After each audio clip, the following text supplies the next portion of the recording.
O ponteiro dos segundos avança, impiedoso, em direção ao topo do relógio. Em algum lugar do mundo, o silêncio é tão denso que se pode ouvir o estalar das brasas de uma tocha. Em outro, o rugido de milhões de vozes abafa o som das ondas que quebram na areia. Enquanto você assiste a este vídeo, a Terra está prestes a completar mais uma volta em torno do Sol, e a humanidade, em sua infinita diversidade, prepara-se para um espetáculo de proporções surreais. O que vemos na superfície são apenas luzes no céu e multidões em festa. Mas o que poucos sabem é que por trás do brilho existem segredos guardados por séculos, engenharia de precisão que desafia a lógica e rituais que conectam o homem moderno a antepassados vikings ou monges milenares. Neste momento, enquanto uma metrópole gela sob a neve, outra ferve sob o sol do verão. Você vai descobrir que a virada do ano é muito mais do que um marco no calendário. É o momento em que o planeta se torna um palco de contrastes absolutos. Mas o que poucos imaginam é que uma das celebrações mais grandiosas e místicas da Terra acontece em solo brasileiro, em um mar de branco que desafia qualquer estatística.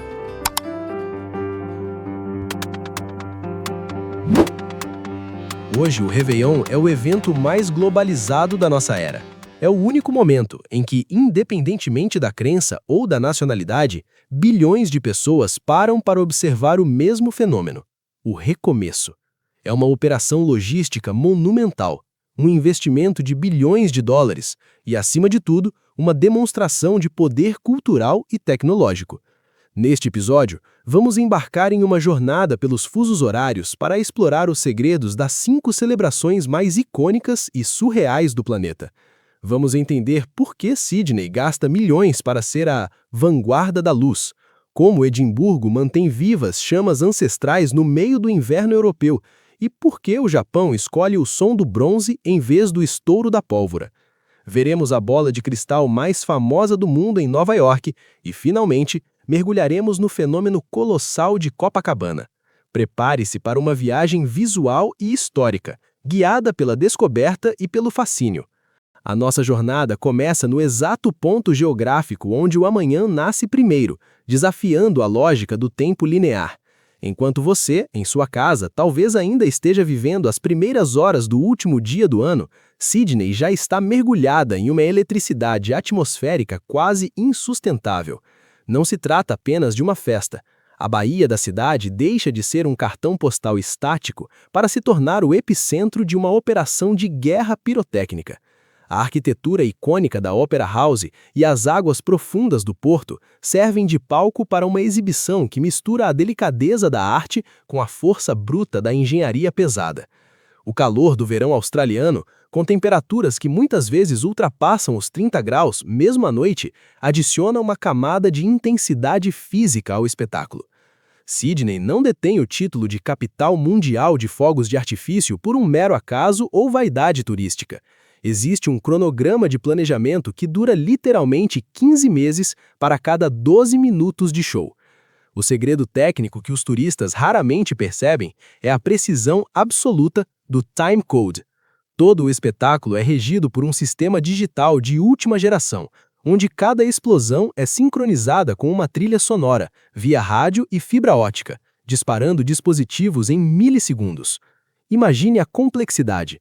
A Harbour Bridge, uma estrutura de aço monumental inaugurada em 1932 e apelidada de O Cabide, é literalmente vestida com mais de 60 quilômetros de cabos e milhares de detonadores. Ela deixa de ser uma via de transporte para se transformar em uma tela de luz gigante, onde os explosivos são instalados com precisão cirúrgica para criar efeitos que simulam cascatas, cometas e até emoticons no céu. Ao todo, são mais de 8 toneladas de pirotécnica, distribuídas não apenas na ponte, mas em 6 balsas estrategicamente ancoradas e nos telhados de 7 prédios ao redor do CBD. O custo, que ultrapassa os 7 milhões de dólares australianos, é justificado pelo retorno global. Sydney é a primeira imagem da virada que o mundo consome. Mas o que realmente impressiona é a coreografia matemática. São mais de 15 mil disparos individuais que criam o que os especialistas chamam de pintura aérea. É uma exibição de poder econômico e domínio tecnológico, que serve de farol para o resto do globo. No entanto, enquanto a Austrália celebra com o brilho frio do silício e da pólvora moderna sobre o sol do verão, o velho continente nos reserva um encontro com o fogo, em sua forma mais ancestral, mística e bruta. Cruzamos o mapa em direção ao hemisfério norte, aterrissando sobre o calçamento de pedras irregulares e a névoa úmida de Edimburgo, na Escócia. Aqui, o Réveillon tem outro nome e uma alma muito mais antiga: o Hogmanay. Não se trata de uma festa de apenas algumas horas, mas de uma maratona cultural que paralisa o país por 3 dias. O ar é denso, o vento que sopra do Mar do Norte é cortante e o cheiro persistente de fumaça de lenha e cera queimada domina o cenário medieval. O Hogmanay mergulha suas raízes nas profundezas das invasões vikings e nos rituais pagãos do solstício de inverno. Para os antigos escoceses, a virada era o momento de garantir que o sol voltaria a brilhar após os meses de escuridão absoluta que engolem o norte da Europa. O ponto alto dessa jornada escocesa é a procissão de tochas, um evento que parece ter sido arrancado de um manuscrito do século XI. Imagine milhares de pessoas, vestidas com pesados casacos de lã e tartãs, caminhando em um silêncio reverente enquanto carregam tochas de fogo real, feitas de madeira, estopa e cera, em direção ao topo da Calton Hill, sob a sombra do castelo de Edimburgo. Visto de cima, o que se observa é um rio de fogo orgânico, uma serpente luminosa que corta a Old Town, iluminando as fachadas góticas de uma forma que a luz elétrica jamais conseguiria replicar.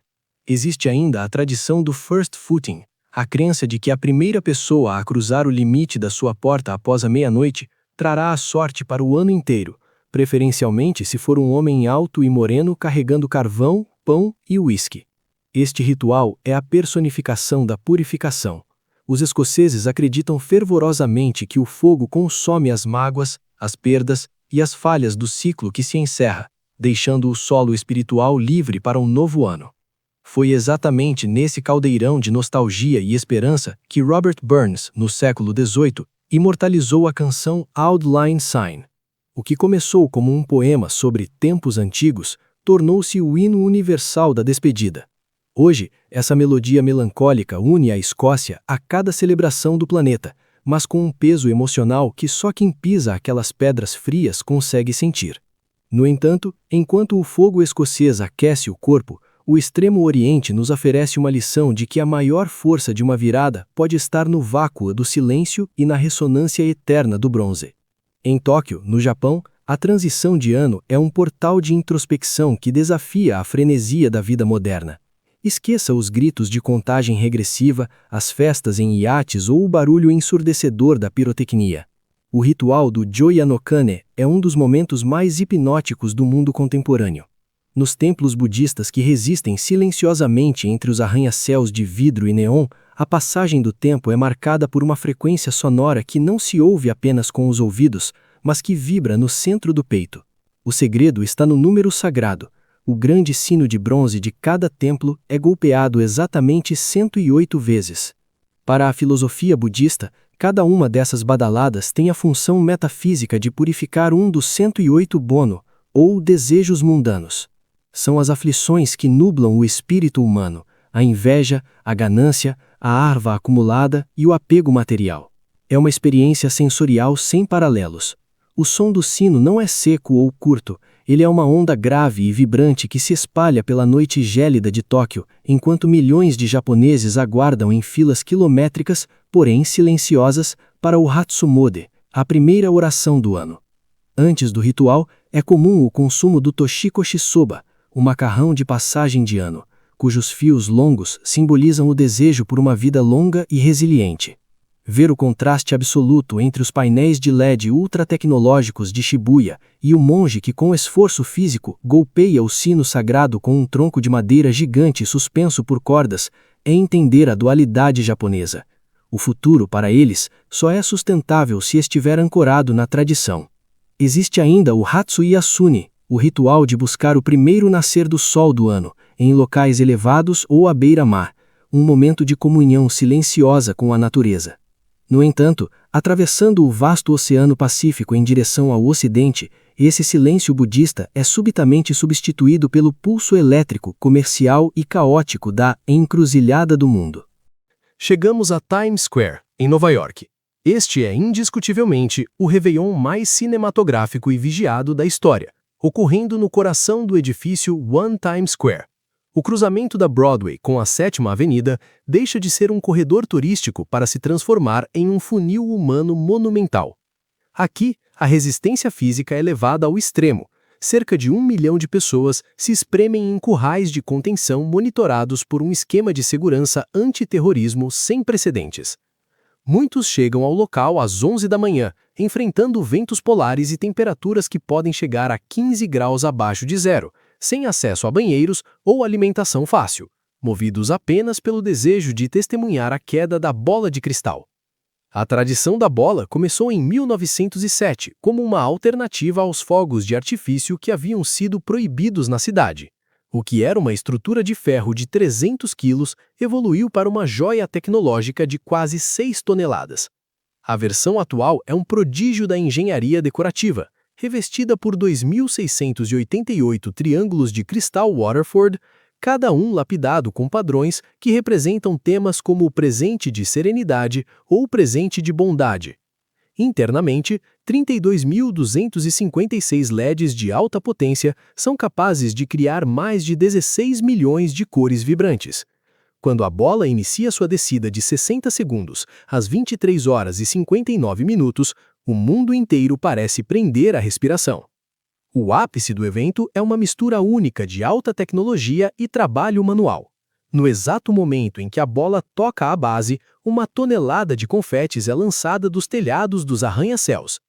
Mas há um detalhe que as câmeras de TV raramente mostram: o Wishing Wall.